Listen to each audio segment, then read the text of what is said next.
বিরাদানে ইসলাম একটি গুরুত্বপূর্ণ বিষয় নিয়ে আপনাদের সম্মুখে উপস্থিত হয়েছি। আকিকার মাংস কে খেতে পাবে আর কে খেতে পাবে না, এ সম্পর্কে উঠিয়ে দেখুন কিতাবটির নাম মালফুজ, প্রথম খণ্ড ৩৫ এবং ৩৬ পৃষ্ঠার মধ্যে উল্লেখ রয়েছে। আকিকার মাংস মা, বাবা, দাদা, দাদি, নানা, নানি, মামা, মামি, কাকা, কাকি, এমনকি যার নামে আকিকা হয়েছে সে সহ সবাই খেতে পারে, এতে কোনো অসুবিধা নেই। আকিকার মাংস এবং কুরবানির মাংসর ভাগ বিতরণ করার নিয়ম একই রকম। ঈদের ঈদুল আজহা সম্পর্কে যে বলা হয়, এইরকম মানুষও রয়েছে যে কুরবানির দিনই কুরবানি করতে হয়, এইরকম মনে করে। জি না, কুরবানির দিন কুরবানি করা উত্তম, তার পরের দিনও করতে পারেন এবং তার পরের দিন, অর্থাৎ শরীয়তের মতে কুরবানি ৩ দিন করা জায়েজ। কুরবানির পশুর বয়স কত হতে হবে, এই সম্পর্কে উঠিয়ে দেখুন কিতাবটির নাম ফাতওয়ায়ে ইউরোপ। এই কিতাবের উল্লেখ রয়েছে ফতোয়ায়ে ইউরোপ ৩৫০ পৃষ্ঠা এবং ৩৫১ পৃষ্ঠার মধ্যে উট আরবি বছর ধরে কমপক্ষে ৫ বছরের হতে হবে, অর্থাৎ ৩৬৫ দিনে ১ বছর না ধরে ৩৫৫ দিনে ১ বছর ধরতে হবে, কারণ আরবি বছর ৩৫৫ দিনে পূর্ণ হয়ে যায়। গরু ও মহিষ ৩৫৫ দিনের বছর ধরে কমপক্ষে ২ বছর হতে হবে। ছাগল, ভেড়া ও দুম্বা ৩৫৫ দিনের বছর ধরে কমপক্ষে ১ বছর হতে হবে কুরবানি করার জন্য। যে দুম্বার বাচ্চা যদি মোটা তাজা দিক দিয়ে দেখতে সত্যি ১ বছরের মতো মনে হয়, তাহলে তারও কুরবানি করা শরীয়তের বিধানে জায়েজ। কুরবানির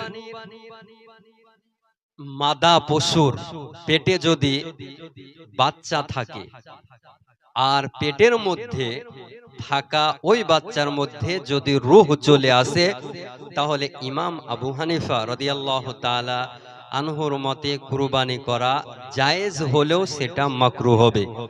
আর যদি এখনো রূহ না এসে থাকে, তাহলে সর্বসম্মতি ক্রমে তার কুরবানি করা জায়েজ আছে। ফতোয়ায়ে ইউরোপ ৩৫৯ পৃষ্ঠার মধ্যে উল্লেখ রয়েছে।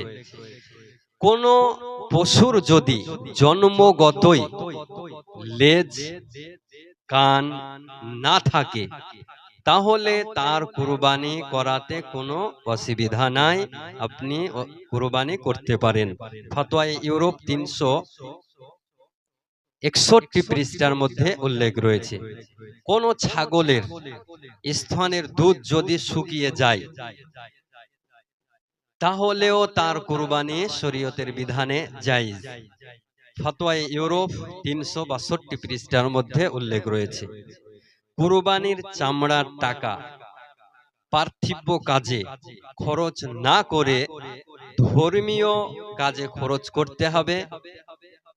এ বিষয়ে ফতোয়ায়ে মারকাজি দারুল ইফতা ২৮৫ পৃষ্ঠার মধ্যে উল্লেখ রয়েছে। সত্যি যদি কোন পশু হিজড়া হয়, অর্থাৎ উভয় লিঙ্গ থাকে এবং ২ পদ দিয়ে একসাথে প্রস্রাব বের হয়, তাহলে এমন পশুর কুরবানি দেওয়া শরীয়তে জায়েজ নয়। আদানে ইসলাম একটি গুরুত্বপূর্ণ বিষয় নিয়ে আলোচনা করার জন্য আপনাদের সম্মুখে উপস্থিত হয়েছি। ইসলামী বিধান মতে কুরবানির সময় 3 দিন। ইসলামিক বিধান অনুযায়ী কুরবানি করার সময় 3 দিন 2 রাত্রি। ফলে তাড়াহুড়া না করে শরীয়ত ও সংবিধান মেনে সুস্থভাবে কুরবানি করবেন। এই প্রসঙ্গে ফাকিহে আজমে হিন্দ সদরুশ শরিয়া আল্লামা মুফতি আমজাদ আলী আলাইহি রহমা তিনার রচিত কিতাব বাহারে শরিয়াতের 15 নম্বর খণ্ডে 136 পৃষ্ঠায় কুরবানির বর্ণনায় লিখেছেন যে জিলহজ চাঁদের জিলহজ মাসের 10 তারিখের ফজরের ওয়াক্ত শুরু হওয়ার পর থেকে 12 তারিখের মাগরিবের বা সূর্যাস্তের পূর্ব পর্যন্ত কুরবানি করার সময়, অর্থাৎ শরীয়তের বিধান অনুযায়ী কুরবানি করার সময় 3 দিন 2 রাত্রি।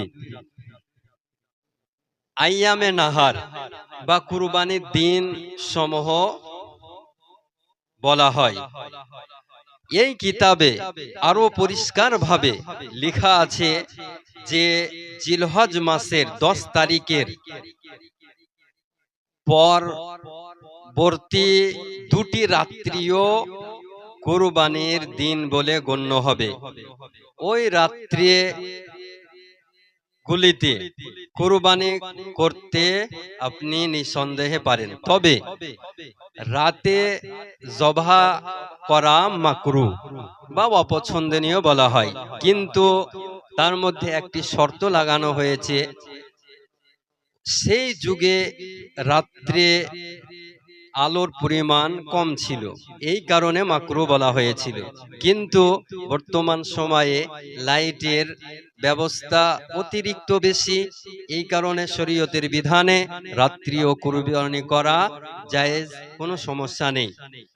এবং মুফতি জালালউদ্দিন আলাইহি রহমা তিনার রচিত কিতাব ফাতওয়ায়ে বারকাতিয়ার 231 পৃষ্ঠার মধ্যে কুরবানি সম্পর্কে বর্ণনা করেছেন। শহর এলাকায় ঈদুল আজহার নামাজের পূর্বে কুরবানি করা জায়েজ নয়। হ্যাঁ, পাড়া গ্রামে ফজরের নামাজের পরেই ও ঈদুল আজহা নামাজের পূর্বে কুরবানি করা শরীয়তের বিধানে জায়েজ।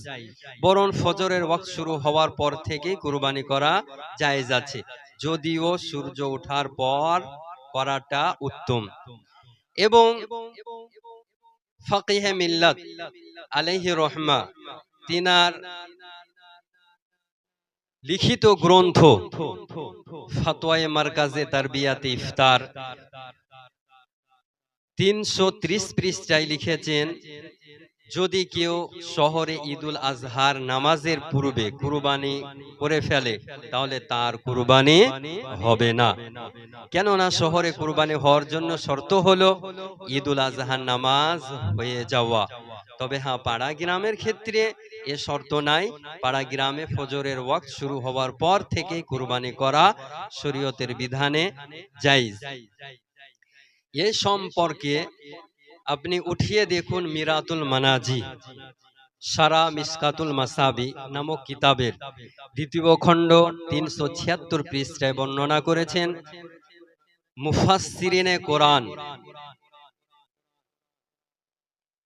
হাকিমুল উম্মত মুফতি আহমদ ইয়ার খা নাইমি আলাইহি রহমা একটি হাদিসের ব্যাখ্যায় লিখেছেন যে শহর এলাকা যেখানে শরীয়তের দৃষ্টিতে ঈদের নামাজ হয়, সেখানে ঈদের নামাজের পর কুরবানি করার সময় আরম্ভ হয়। অবশ্যই পল্লী গায়ে ফজরের পরেও সেটা জায়েজ হয়। আমাদের সকলকে আইন শৃঙ্খলা মেনে কুরবানি করার তৌফিক দান করেন।